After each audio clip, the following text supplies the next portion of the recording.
But for Napoli fans, confirmation then, they have won the title 1 point clear of Inter in second. For more on this, let's welcome in, shall we, Stuart Robson. But first, Gab Marcotti. Gab, that was fun. It was a tremendous party in Naples. I don't know what it is about Antonio Conte. I am not naturally a Conte guy, but you have to give him all the credit in the world. This is a team that finished 10th last season, and you can say, oh look, but they won the title the year before that. Yeah, they won the title the year before that. But then since then, they lost Victor Osimhen. They lost Zielinski in midfield. They didn't have Lobotka down the stretch run this year. They lost Min-Jae Kim, who was really important for them. And of course, Kvaratskhelia leaving in January. And he reinvents it. He reinvents it with other players. You know, here we see starting 11. That's Oliveira at the back. No Buongiorno, he was injured. Oliveira's a left back, and he had to play center back in the stretch run. And I think did a really good job. But of course, the story is Scott McTominay. When you look at Antonio Conte, he makes players better. McTominay winning the Serie A MVP, 12 goals this season. And look, if you want to be a hater and say, oh, Serie A, not that good, he was rubbish at United, sure, go for it. Or maybe all those clever people who coach United had no idea what to do with him. Gab, I think it's unfair to go to that point and say, well, he's doing it because it's Serie A. When you look at Inter, they faltered at the end of the season, but they're worthy Champions League finalists. And so I think it's very lazy, I think, and there will be people out there saying, yeah, he went to Serie A. It's easier. No, not necessarily. You look at what Inter are doing, you look how strong Napoli are, and then you look at what he's done. And it's not just that. He wasn't doing it as much he was scoring goals for Man United. But they're a dumpster fire. Yes. He was scoring goals for Scotland in a very poor side. And now he's doing it on one of the biggest stages. Now he's done it on one of the biggest stages. And the fans have really taken him to heart, and he's scored important goals. And when you look at what Conte has done, as Gab said, with the likes of Billy Gilmour, who hasn't played every game, but he's played a big part, and Scott McTominay, if you looked at those two players, they're both, Billy Gilmour's tidy. He's a good passer, but he's not the most physical. Scott McTominay has his limitations, but Conte likes him. He's a worker. He's got physicality. He scores goals. But if you look at those two in isolation, you think, I'm putting them in the middle of a team that's going to win Serie A. You'd say, I don't think so. But yet, Antonio Conte's managed to do that. And Scott McTominay has been, and I love to see this, a player who's gone out his comfort zone, has gone to a huge club, a different country, different culture. I would have bet he didn't speak a word of the language when he got there. Maybe he's a lot better now. And he has won everybody over. Stories like that are just fantastic. Gab, just put into context how this season changes his life with regards to going out ever in Naples again. Oh, I think he's there. I mean, obviously, let's leave Diego to one side.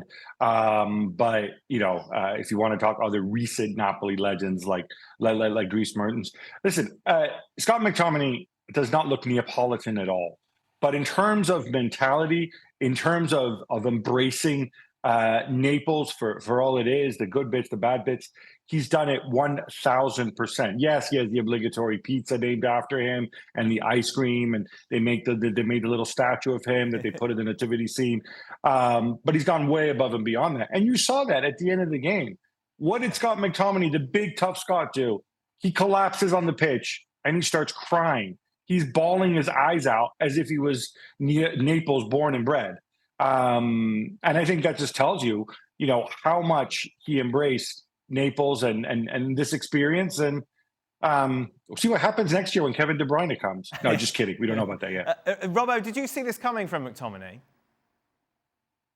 No, I didn't see it coming that he was going to be so good. You expect him to be a good midfield player. He's a good midfield player. He can do most things you want from a central midfield player. He can get into the box. He can score goals. He's good defensively. He can see a pass as well. But you didn't think he would do it quite so consistently and be such a force in Serie A.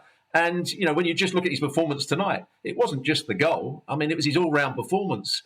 Winning the ball back, he picked out passes, he played 1 and 2 touch at times, he played a couple of balls in behind, he made the right runs at the right time, he showed lots of energy.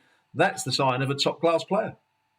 Obviously, we want to talk about McTominay because maybe we know him more than some of the other players, Gab, but who else has been key to this Napoli success?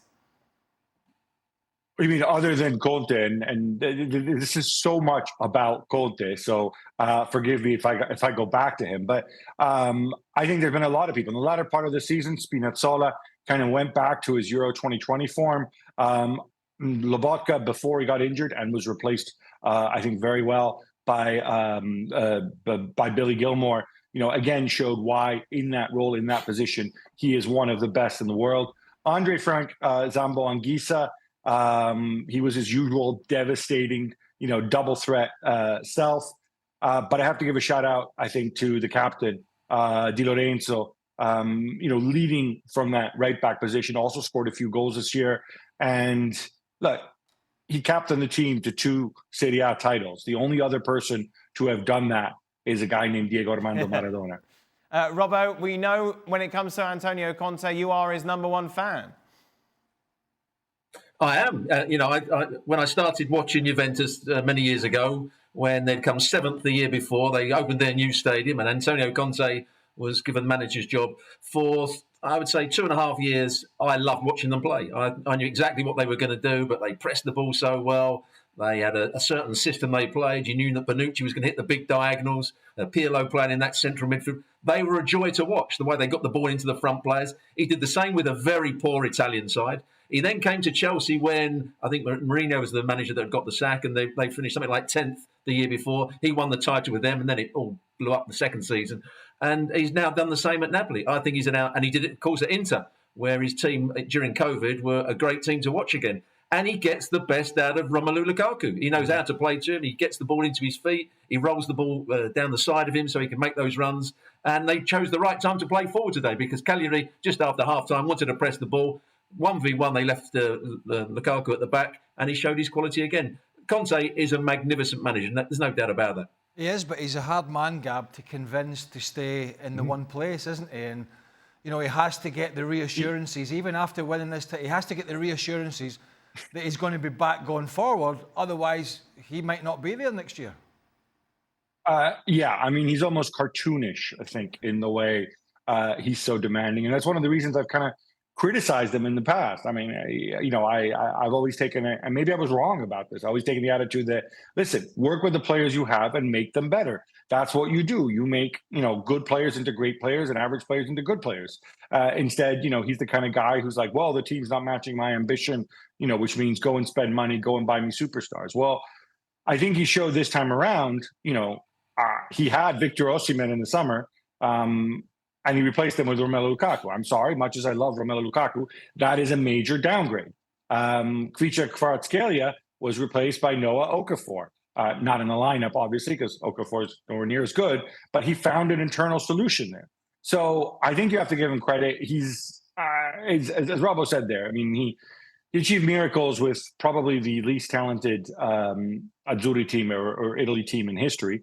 And he's the first manager to win Serie A with 3 different clubs. Now, Fabio Capello might say that it was him, but of course, 2 of those titles with Juve were later stripped in the Calciopoli scandal. So, if you can stomach Conte, and there's also an argument that, after a while, his message wears people down. That's what they said at Juve. They said, once he left, the players were happy and successful again.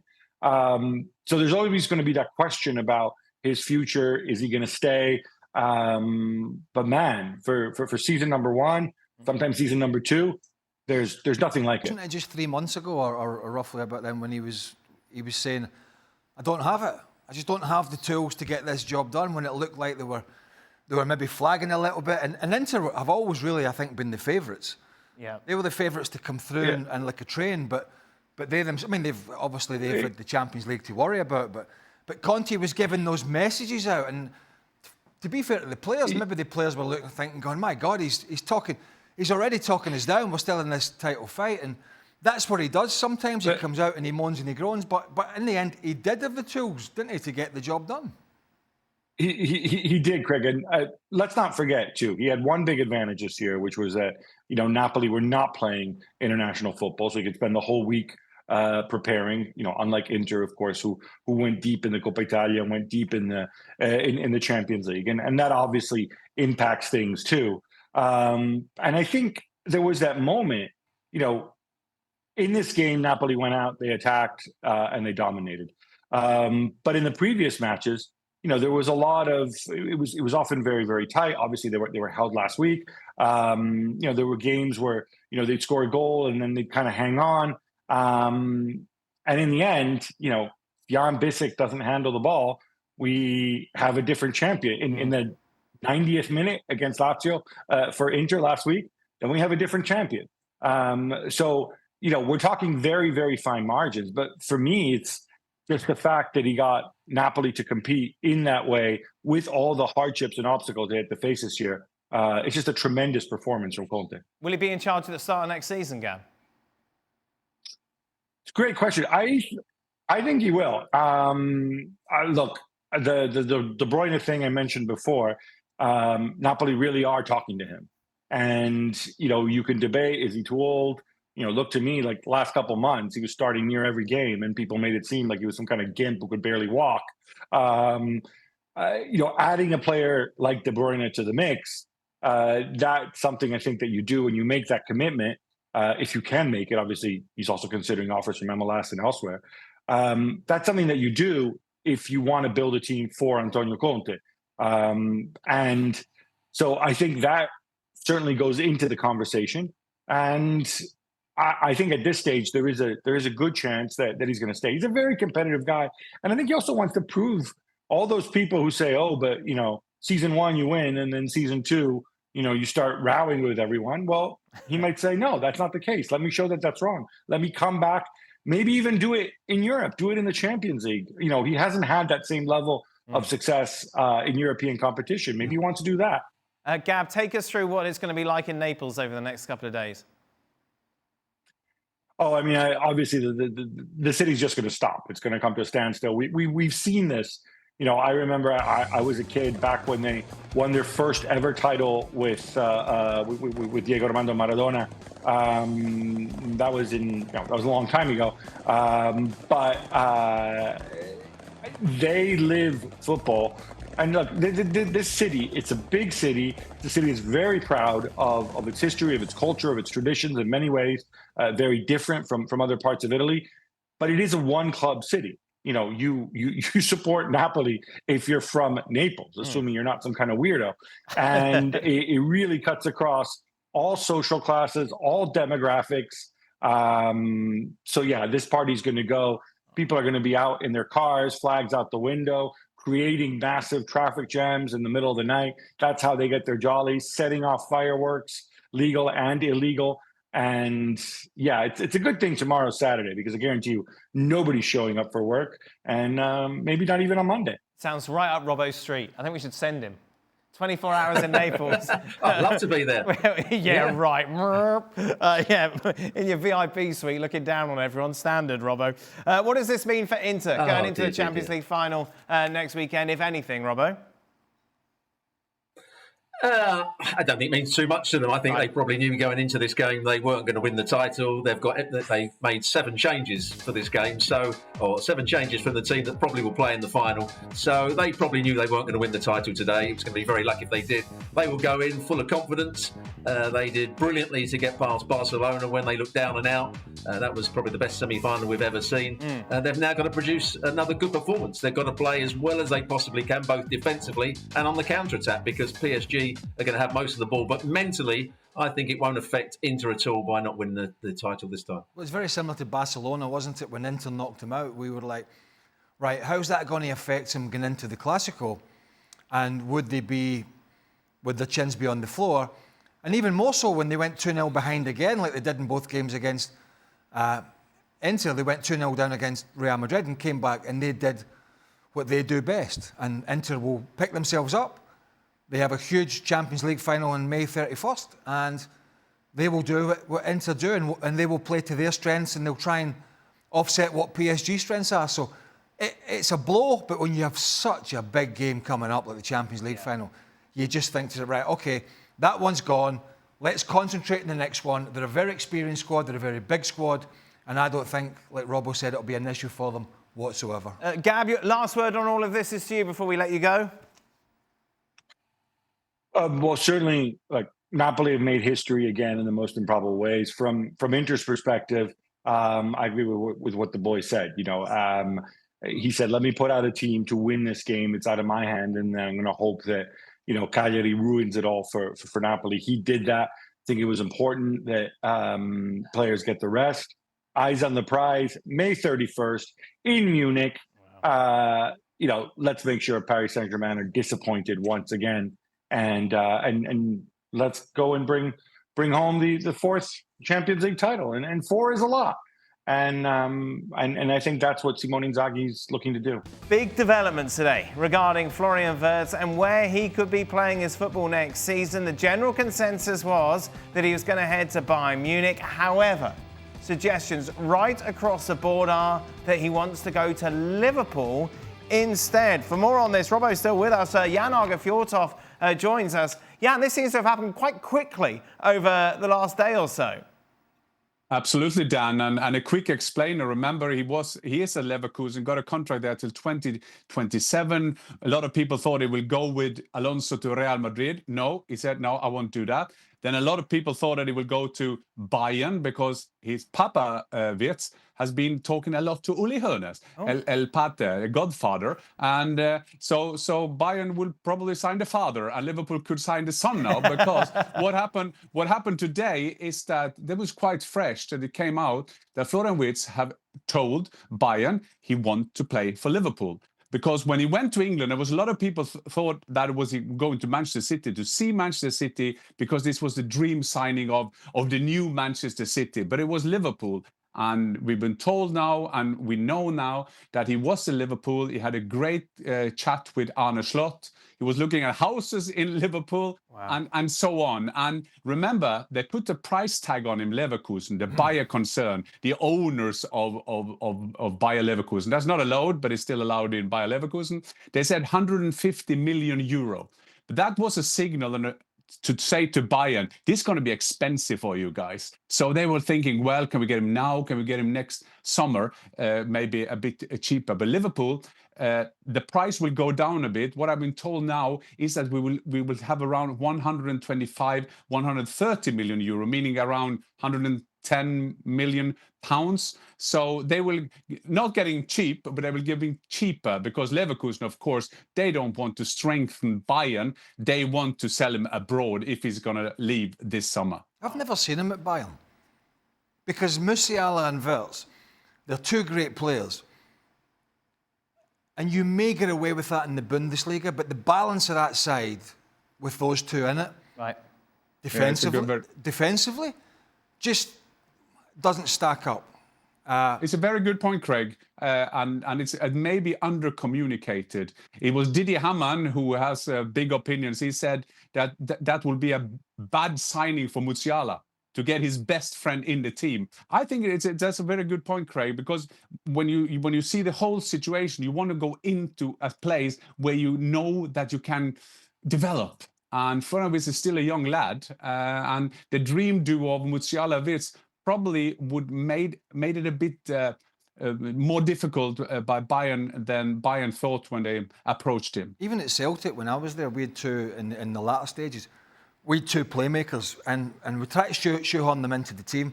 And we got away with it at times in Scotland. And then when we went in to play the UEFA Cup in places like Lyon and stuff like that, we were all over the place. Right. Because the balance of the team was just not right. You can maybe carry one playmaker who doesn't quite work as hard as the others, but supplements it by doing special things. But you can't really have two. And I'm not saying Musiala and Wirtz don't work hard, but they're two playmakers. So I've always seen that as a bit of we just signed the best players scenario, which is never always the best thing for the team. This would be a real coup for Liverpool, albeit it's kind of money that they don't normally spend. What they spent. This will smash the club record. Yeah, I mean, it was 75, I think, on Van Dijk. Alisson was whatever. I can't remember what Coutinho was. But what you're getting here, and it's not good news for either Alexis McAllister or probably Dominic Szoboszlai. Gravenberg's okay because he's playing a deeper role. They're very strong in there. But Florian Wirtz is a game changer. He's a match winner. He's a game changer. Not only does he score excellent individual goals, his ability to assist and play a pass and be that link player. And of course, then you're looking at... The only problem I've got there with Liverpool spending that amount of money on a sort of number 10 playmaker is they do need a front man. They do need a striker. Now, I hear people saying, well, Mo Salah, the goals... Can Mo Salah keep that going from the wide position? Can he keep churning that out well into his 30s, this 20, 30 to 40 goals a season from the right-hand side of the field? So do they need to go out and find somebody as well to replace somebody who hasn't worked out? Darwin Núñez can't keep playing Diego Jota up there. Maybe you can, I don't know. But in terms of getting a player in, Daniel, if Liverpool sign Florian Wirtz, that is a big statement to the rest of the league to say, we're keeping Van Dijk, we've lost, obviously, Trent Alexander, we've lost him, we've nailed down Mo Salah, we've signed one of the most exciting players in European football, we are not going anywhere. If you're going to beat us, you're going to have to go out there, you're going to have to spend and roll your sleeves up. This would be a big backing of Arne Slot, for sure. Where does he fit into this Liverpool team, Robbo, in your opinion? Well, he'd obviously play in the number 10 role, and it's a player that Liverpool haven't got because now they're the champions, and most of the season, teams are going to sit a lot deeper. They're going to try and be compact. They're going to try and make it difficult to break through. Now, if you've seen Florian Wirtz play, he's the player that can unlock defences, not with pure pace or great passing. He's a good passer, but he's so good in tight areas. The best players are good in tight areas, so he can play little 1-2s off people. He can buy himself half a yard to get a shot away. He can buy himself half a yard to find that extra brilliant pass, that defence-splitting pass. And that's what I would say Liverpool haven't got. You know, Craig just mentioned about McAllister and Szoboszlai. They're similar sort of players, but they haven't quite got the same sort of ability in tight areas. They're players that like to run with the ball at times. McAllister's more of a passer, I would say. So he's a player that they haven't got at the moment and would be a great fit for them. Looking at who could make way, Robbo, obviously there's suggestions Luis Diaz could be on his way out to maybe raise some funds to help with this signing. Barcelona are interested, but I thought what was interesting was the narrative around it, that he would play out on the left with Rafinha playing just behind. It seems an intriguing move considering how well that front three have worked this season. Yes, I wouldn't say it's going to make them any better because Rafinha can play in the number 10 role. Of course he can. But he did brilliantly coming through, starting out wide and making those runs beyond Lewandowski, making those runs from outside to in. And it means the likes of Dani Olmo will not get in the side. It means the likes of Gavi his progression won't be coming forward either. So it's a big call to try and buy Diaz and put him into the side. You know, when you're looking at next year's side, you'd imagine it'd be mostly the same. You know, of the players you've still got there, Koundé's still the best right back, Balde's still the best left back. They've got the two centre-halves, Pedri and De Jong are both in excellent form. And then you're talking about those three behind the main striker. And I would still say Rafinha, coming from the right-hand side, making those runs from outside to in, is still a better player when he's playing there than when he's in a tight area in the number 10 role. I think that's still Dani Olmo's position. And I'm not sure Diaz gets in the team. Why would you have somebody, Robbo, who's had the season of his life, along with Lamine Yamal, who seems to have it every year at the moment as a youngster? His life's too short. Why would you have that and then move on position? Because it's a different picture, isn't it? When you're playing the number 10 role, it's a different picture. It's a lot tighter in there. There's a lot more bodies, particularly against Barcelona when teams defend a little deeper. There's a lot less space to operate. And yeah, you touched on it. He's been coming from that left-hand side and he's been making these driving runs into the space. And that's where he's had a lot of his success. So to move that player with these kind of stats into a different position and then take a risk on the other side, it doesn't really make much sense, does it? Absolutely not, because he's got a great understanding with Balde as well. So as soon as he makes that run inside, Balde then breaks forward down the left-hand side and almost plays like a left winger. They've got a great understanding. And Rafinha has been brilliant with his movement off the ball, particularly in the first half of the season when teams didn't see his runs. Remember the very first minute of the game against Bayern Munich. I think it was the first 5 or 6 minutes against Bayern Munich. When he makes that run, he breaks the offside line. It's Kimmich that found himself back in the centre-half position. He goes through and scores. And he did that time and time again. So I don't see why you'd want to change it. I think it's more the press talking about Diaz coming in and maybe his agent. I just don't see where Diaz fits into the side. But if he does come, he has to play on the left-hand side. The best thing that happened to Barcelona, was them not having the funds for Nico Williams.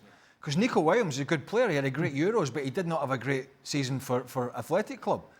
Maybe that would have been different had he been at Barcelona. Maybe he would have flourished, but I think it's hard to argue that he would have had the numbers that Rafinha had. And also, Rafinha knew this player was vaunted and potentially was coming in. And yet he never sulked. He never got his head down. When they didn't sign him, he said, OK, I'm not sulking. You wanted to sign somebody. I'm going to show you. And I think that's what Hansi Flick probably said to him. Listen, the club will try to sign somebody as your replacement. You go and show them that they were wrong to even think about it. And my God, he did that. So, I mean, this might happen in terms of moving and shuffling players around, but I'd be a little surprised. It's a bit like having Lamine Yamal and saying, do you know what? You're untouchable in that right-hand side, and you scare left-backs to death, and you score all these great goals, and you have these assists, and you've got a great relationship with Lewandowski and with Koundé, but I tell you what, I'm going to move you. It wouldn't make sense on that side, and it doesn't really make sense on the other side. One last thing, Jan, with you about transfers. Jonathan Tah going to Bayer Leverkusen. Going from Leverkusen to Bayern Munich. That looks done, yeah?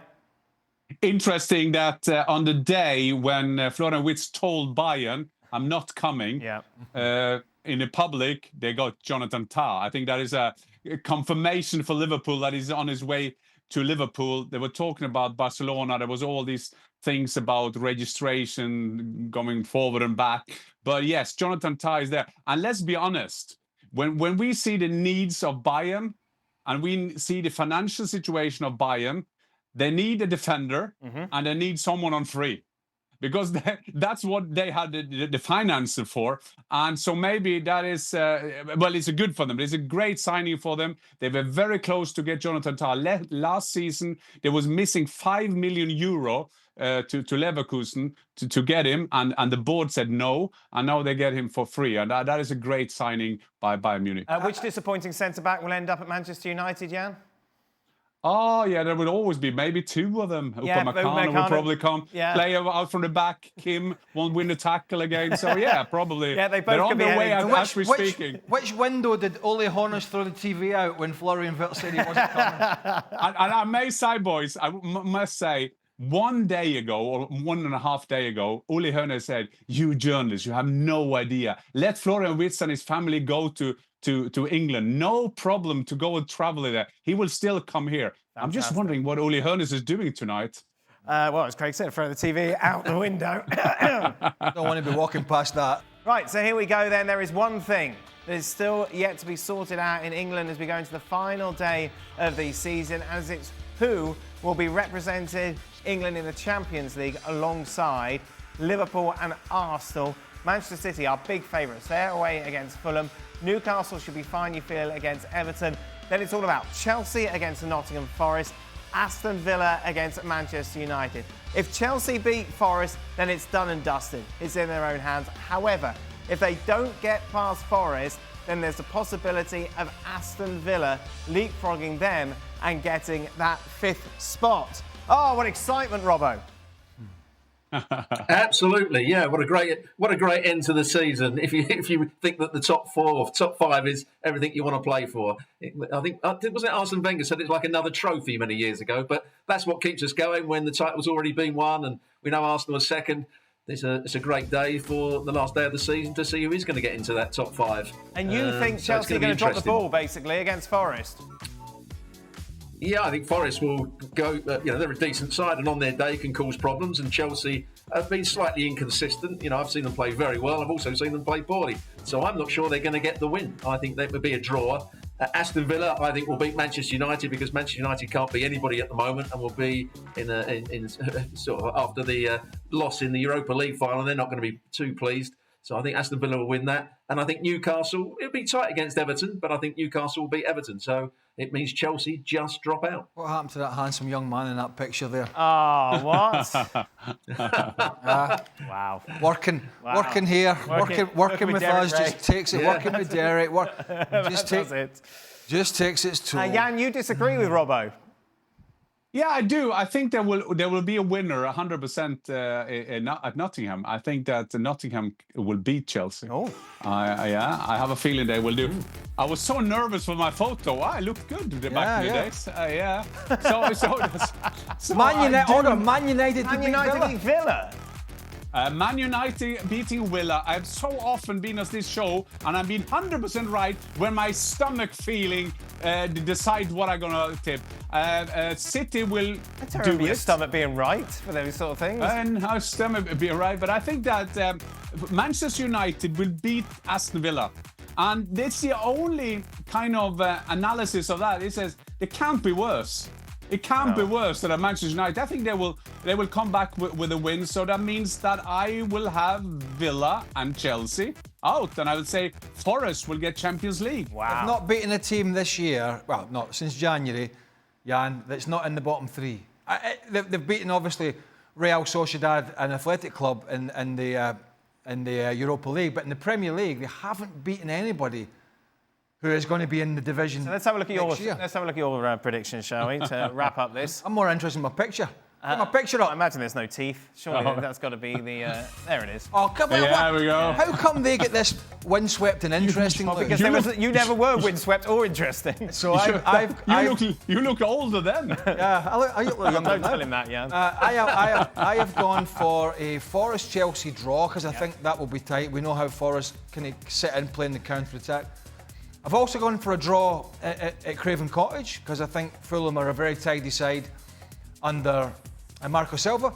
And I think there is going to be some sort of hangover, even though they beat Bournemouth, from that poor performance against Crystal Palace. I've got Newcastle, tight game against Everton-ish, and I have Villa to beat the holy and consistently pathetic Ruben Amorim and Manchester United, which would mean, I believe, Aston Villa make the Champions League. Yes, because they would leapfrog Chelsea. Next year. And I think when you look at I think they are the best team out of those teams to go into the Champions League. They're the strongest squad. They were competitive this year, and that's what I could see happening. Do you believe him when he says that? No, I don't. As you get closer to potentially winning something, you do tend to play your strongest team, particularly when you're falling off the cliff in your domestic league. But you could go back through a bunch of games in the Premier League that they lost, and he's played his strongest team. And when you're playing your strongest team, the strongest team you can because of your injuries, and they did have a lot, then you're not prioritising, you're just playing poorly. And I think, to be honest with you, that's him trying to make an excuse for their performances during the second half of the season in particular. He prioritised this competition at Aston Villa a week or a few days before because he played the weakest side that he's played all season. But that was only the one game before the Europa League final. Manchester United did the opposite, which I think was borderline stupid, if I'm being honest with you. They played possibly their strongest team at Chelsea.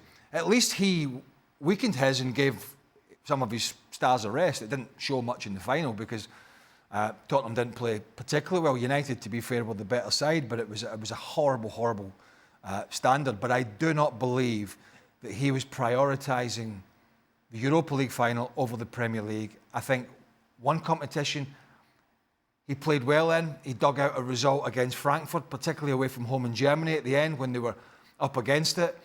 And in the Premier League, they were easy meat. They were too easy to play against. They were too easy to beat. And now the big question going forward, I'm not going to get into it, but we're all waiting on what Daniel Levy is going to do in the coming weeks. I don't think it'll be any longer than that, because even Tottenham fans are saying, this is great, but can we have a season as poor as that next year in the Premier League? And I think the answer is a clear no. Jan, isn't it just as simple as the quality of opposition in the Europa League wasn't as high as the Premier League, so therefore he didn't get caught? I think it's a combination of different things. I think that the both games against Eintracht Frankfurt and the two games against Bodø/Glimt showed that he adjusted more in the Europa League than in the Premier League. In the Premier League, he was very stubborn on his style, even if he said he concentrated more on the Europa League. So even the game in Bodø, when they played on AstroTurf, I was impressed how they adjusted. Yes, that opposition can't compare that with any Premier League team, but you have to give him that. And I mean, can you imagine that cigar that he is smoking tonight when you think of his statement, I always win in the second season? And I heard you on the show talking about Conte, who always leaves in his second season. I mean, he wins in the first season, and here's Postecoglou just predicting all these kind of things. So you have to give him that. And yeah, Craig, I do understand, and we learned from Erik ten Hag winning the FA Cup, maybe it was not the greatest idea to keep them on. But for so many years where you haven't won anything, was it 17 years now since they won anything? And they get a win. I saw a table now showing how many days since last time the different Premier League teams had won anything, and but Tottenham is 1 or 2 days. So let them have this, and I'm not sure what would we have done. Yes, they've had a terrible season in the Premier League, but they won a title. Maybe Levy should stay with Postecoglou. Yeah. You old romantic, Jan. You know it isn't romantic, Robbo. Heart of stone. What says you, Robbo? Winning. No, but it's all about winning trophies. Over to you, Arsenal player. I mean, yes, I think trophies are great for him, but you can't come one off the relegation zone and say you've had a good season and be a good manager or be a good coach for this season. They had fairly weak opposition in the Europa League, barring Eintracht Frankfurt. They just haven't played well enough defensively or on the ball. And he can't. He's fought with the crowd. He's mocked the crowd on occasions. Robert, they weren't really trying in the Premier League. That's it. They were trying in the Europa League. Exactly. I mean, that's an absolute load of rubbish. I mean, how a manager can say, "Oh yeah, I didn't really try in the Premier League because they were league games. They didn't matter. I prioritised the Europa League." No manager does that. I mean, he's trying to pull the wool over the media's eyes, which he's not going to do. I think he's probably got to go, and I think he probably will. I think I'll tell you one thing he's got. Great timing. Oh my goodness, absolutely. Because in any other season, this was the first season with the new format of the Champions League and the Europa League and the Conference League, that the Champions League teams didn't drop into Europa League, which would have made it a hell of a lot stronger. And the likelihood of Tottenham winning that was, and the likelihood of Tottenham and Man United being in the final was probably about 0%, maybe 1 at best. So his timing was very good in that sense that fell into his lap, and this has potentially saved his season, saved his job. We just don't know. We just don't know. What's Levy's mindset? I mean, what's Levy's mindset? Here he is with this club, with a beautiful new stadium, with the gravitas of the Champions League, with the money that brings, but they'll have to spend to be competitive. They'll have to spend to be better in the Premier League. Has he gained enough trust? Does he believe, Daniel Levy and all the cohorts that finance Tottenham Hotspur, that this domestic, horrendous second half of the season in particular was solely down to all the injuries they had? Was it solely down to that? Or was it a combination of the injuries that may have been sustained because the way the manager approaches training, he approaches games? Or was it because Postecoglou did not grasp the reality of the Premier League and how you have to go about it? That's going to be the big question, Jan. I haven't got the answer to that. No, I haven't got an answer. But coincidentally, on Wednesday, I was at FIFA. I had a meeting at FIFA. And then I met a guy called Arsene Wenger. And the first thing I said to him, what do you think about this thing about the Champions League? And what do you think about Europa League teams getting into the Champions League? And I will not tell what he said, but Craig, I think he agreed with you. I think that was Manchester United, it was Tottenham, all those kind of things. And of course, that timing is good for him, that the Champions League teams didn't come down. But I tell you another thing he got, Craig, that not many managers in England don't have, a trophy. Yeah. Welcome into the latest edition of Extra Time. Robbo's here, Craig's well. Jan, I thought of you because I saw on the news a Norwegian woke up with like a massive boat in his back garden. Yeah, it was in Trondheim. There was a guy, 35 years of age. He was the only one driving this unbelievable tanker, and he went to sleep. And there were some persons in the neighborhood who woke up, and there was a tank, the biggest ship you've ever seen in your garden, by the way. Yeah, true. And where are you now, Jan? You're not the driver of the tanker. I'm in Manchester. Last night I was in London doing this, the Football Writers, the Footballer of the Year. Yes. So Mohamed Salah and Russo got that title, and now I'm here to prepare for Liverpool against Crystal Palace. What sort of preparations does that involve? Talking about Florian Wirtz at ESPN. Yes. and go to Liverpool and ask them about Florian Wirtz, I think. And then they're going to lift the trophy, and I will probably cover that one as well. Why were you at FIFA on Wednesday? What were you doing there? Busy? I'm a busy guy, you know, so I had some meetings, as they say. All right, okay. Well, very interesting. Okay. I loved our friend. Our friend and former colleague Robbie Mustoe at NBC. Oh, okay.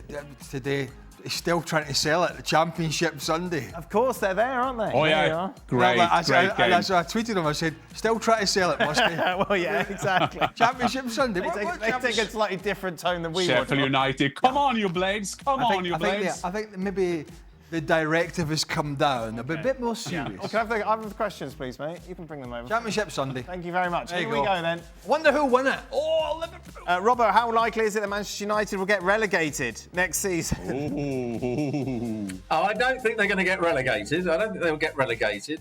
But I don't think they're going to have a great season by any means. I mean, if they keep Amorim, I can't see what he's done to the team since he's been in charge. You know, he plays this system, but I'm not sure what his philosophy is. You know, you even saw it in the Europa League finals. Still, I can't see any sort of way forward for them at the moment under him. You know, he came in with a great reputation. He's got to go. Another manager that I think's got to go, and they might have a better chance. Robert's sacking them all. Bring Conte in. I saw some sort of report today that he. Yeah, Jan's been telling us about this. About him saying that he'll leave. About offering United, saying to him, listen, if you don't think I'm the man, you know, I'll go on more than one occasion, which maybe means there's a seed of doubt even inside his own mind. Of course there is. Well, yeah. But it was funny. Another headline today here in England was that the players don't trust Amorim. That was one of the headlines, and quite coincidentally, because the rest of the world don't trust the players at Manchester United. So I think that is quite interesting development. Trust issues everywhere. I think the players at Man United are long past most people believing that they should be at that club. A couple of more questions on United. Craig, they've been linked with Liam Delap. Is he good enough to take them into a top 4 place next season? No, I haven't seen... Cunha as well, isn't it? These are the two. Yeah, I haven't seen a lot of Liam Delap. What I have seen of, I like him. I do like what I've seen. But they have a player up front who is not the same, but, you know, Rasmus Højlund is kind of guy, a bit like Liam Delap, that likes to put himself around. He's physical, which is Liam Delap is. And I think they need something, if I'm being honest, I think they just need something of a higher quality. Right. I think Liam Delap to me looks... But then how do you get that person of high quality when you've got nothing to offer them? Like, you can't say, well, come to us, we got Champions League football. We've got a new manager in who's got some great ideas. The answer is... We've got a horrible, toxic dressing room. You come here and your career's dead. And as you know, I played with Liam Delap, dad at Derby. Does that make you feel old? What? His son's playing now and you're Not here. really, no. No? No. Oh, all right. Yeah, you're a granddad and you got, like, Liam Delap. Yeah, but you can be a granddad at all different stages of life. Well, really, it's the oldest stage of life. No, I think you'll find this is really a path for your health that we don't want to go into. Right. I think Liam Delap is better than what they have. Right. But if they want to get back amongst the elite, which is ultimately where they should be, then they're going to have to fish in a different pond. Yeah. But no one's biting in that pond, are they? I'm not arguing about whether they're biting. So what's the point in saying it? The question was... What's the point? The question was, will Liam Delap take them to... We should get Isak. Well, he's not going. We should get Osimhen. Well, he's not going. The question was, would Liam Delap take them into the top 4? Right. I don't think there's a player alive that would take this squad. Stop talking about top four. Get out of the relegation battle. That's where they're going to go. I don't ask the question. The question said top four. Yeah. Yes. Listen, Arne. Yeah. Robbo, how come players like McTominay, Anthony, etc. leave United and thrive? Are United in that bad a place? They must be. Because the coaches obviously haven't got the best out of them. They haven't had a system that suited the players. There must be a toxic atmosphere in the dressing room, which means players feel as though they're not confident with each other or they're not comfortable with each other. You know, and as Craig said, I think on the show, Anthony was a disgrace at Manchester United in terms of the way he played, his work rate, the way he sort of didn't ever affect games. Well, he's not. He looks a much better player at Betis. He looks like the player that Manchester United thought they were buying. So what went wrong at Manchester United? And no one will ever know. It must come down to the coaching. It must come down to the atmosphere in the dressing room and around the ground, around the training ground. You never want Robbo calling you a disgrace, do you? To be fair, he calls a lot of people a disgrace. Well, yes, he's called me that before. To be fair, the Glazers, right? The Glazers who have stripped the club.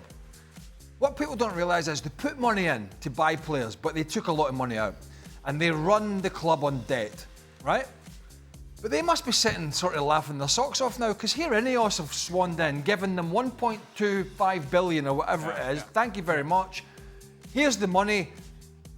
Let us run the football department. They've come in. They're equally as clueless thus far, because they've made some horrendous decisions.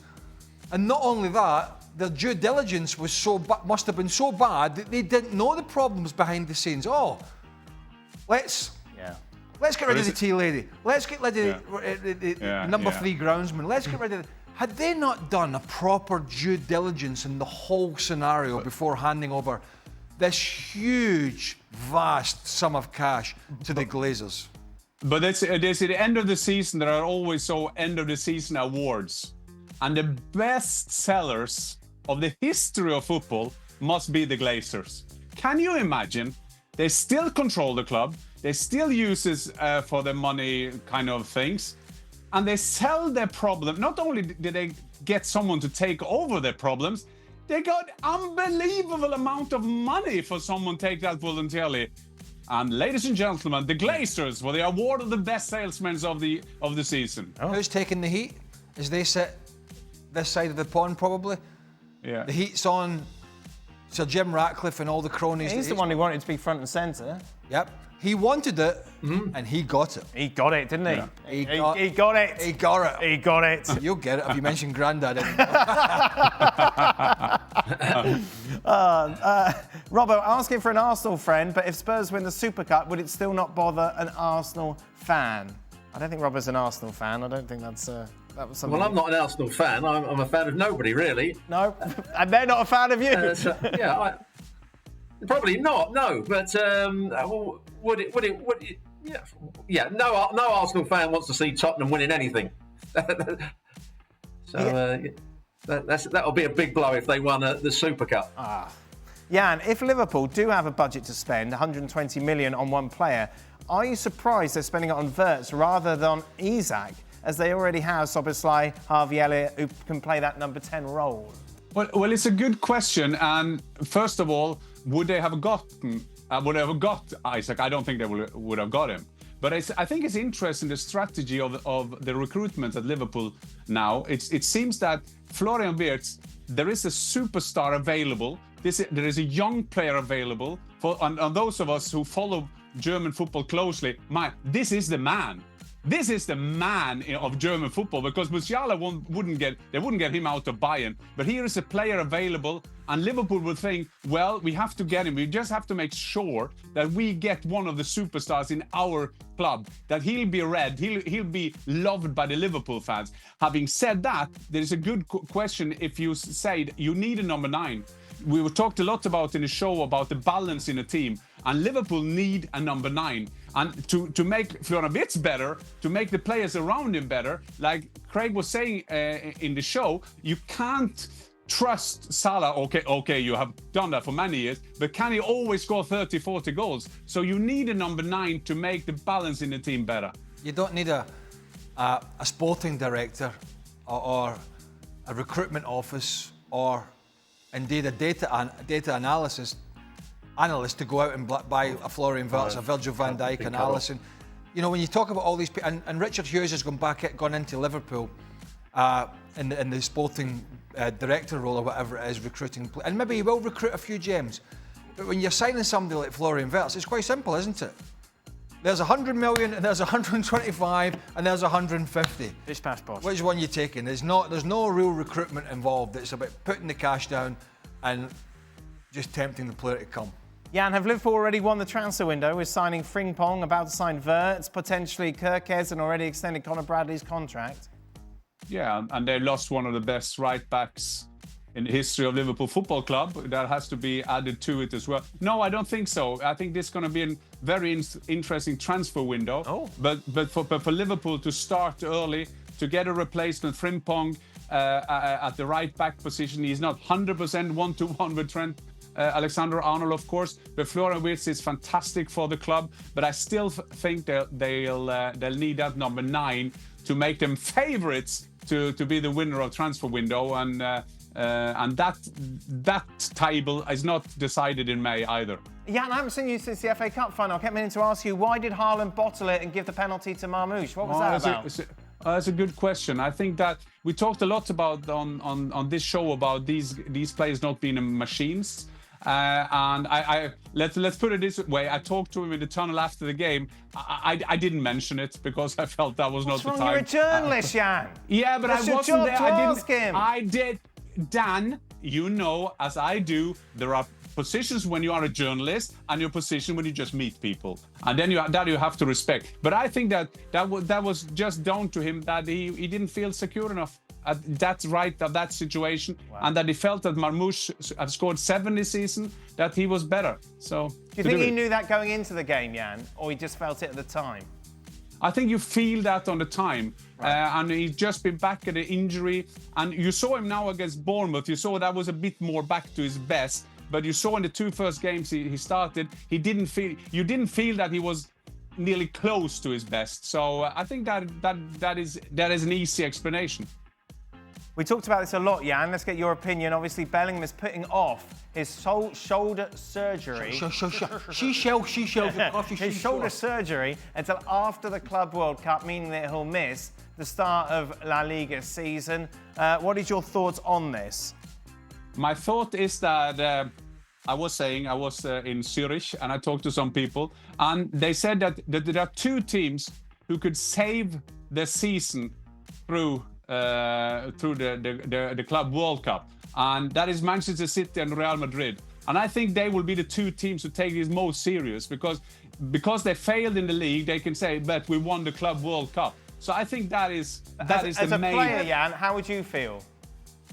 I would probably think that I will sort this out as soon as possible. Yeah. But I also think that they are curious what is Club World Cup is all about. And if they're told by the president and all the people around that this is going to be a big hit, then they're curious to find out.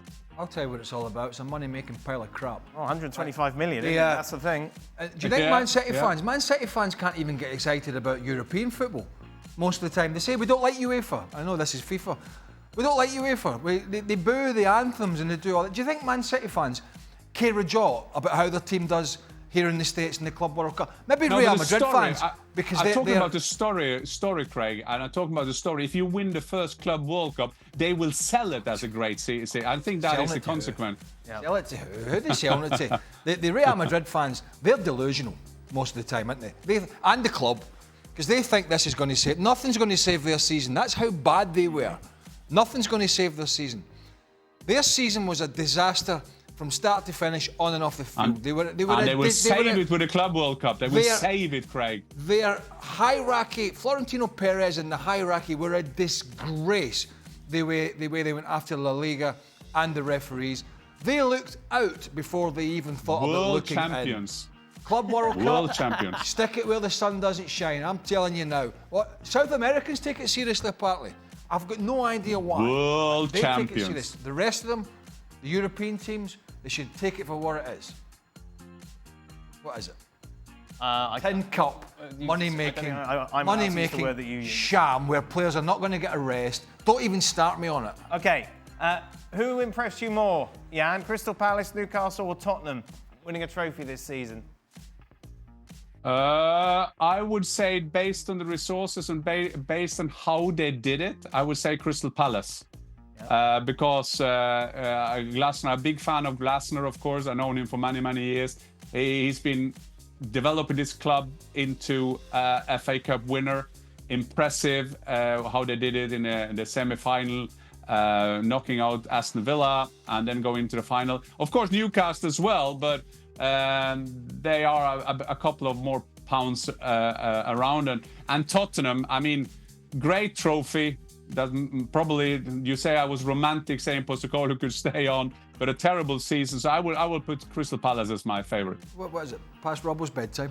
There's been some technical issues. Yeah, he's pulled the plug. He's got an egg timer, and when it's like it's bedtime and that's it. He's got to go round into his family. He remind didn't them like they're all a disgrace. He knew the Club World Cup conversation was coming. To be fair to Stuart, he sacked every manager and he said I have no friends, so he had to go to bed. To be fair though, Jan, when Robbo looks in the mirror, the first thing that he says is, "I don't like that man." No, you're a disgrace. I don't like that man. That is it. ESPN FC back on your screens tomorrow as we reflecting on Luka Modric's last game for Real Madrid at the Santiago Bernabeu, plus the relegation scrap there in Spain and the Pokal